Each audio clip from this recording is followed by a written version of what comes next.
Көкірек толған қайға, кісінің өзіне де билетпей, ойды шымырлатып, буынды құртып, я көзден жас болып ағады, я тілден сөз болып ағады.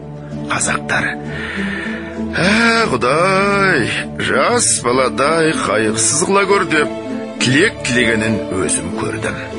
Онысы, жас баладан көрі өзі есті кісі болып, ескермес нәрсені жоқсып, қайғылы кісі болғансы ғана. Қайғысы не десең, мақалдарынан танырсың. Түстік өмірің болса, күндік мал жей. Өзіңде жоқ болса, әкеңде жат. Мал адамның бауыр еті. Малдының беті жарық, малсыздың беті жарық.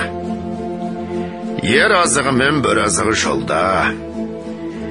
Ердің малы елде, еріккенде қолда. Берген перде бұзар, алаған қолын береген. Мал тапқан ердің жазығы жоқ. Байдан үмітсіз, Құдайдан үмітсіз. Қарның ашса, қарал үйге шап.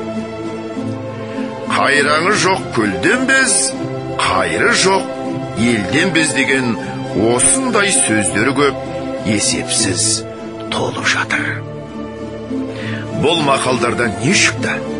Мағлұм болды. Қазақ тыныштық үшін, ғылым үшін, білім үшін, әділет үшін қам жемейді екен.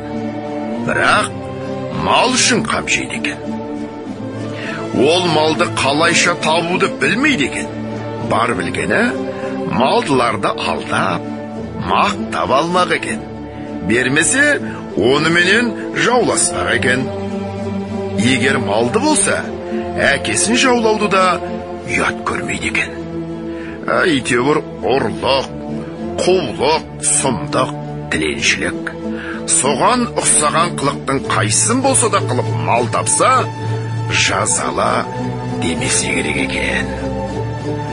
Бұларының жас баланың ақылынан несі артық? Бірақ жас бала қызыл ошақтан қорқушы еді. Ал бұлар тозақтан да қорқпайды екен. Жас бала ұялса, жерге ені жаздаушы еді. Бұлар неден болса дей алмайды екен. Сол ма артылғаны? Қолымыздағыны үлестіріп талатпасақ, бізде өзіңдей болмасақ безеді екен. Іздеген еліміз сол ма?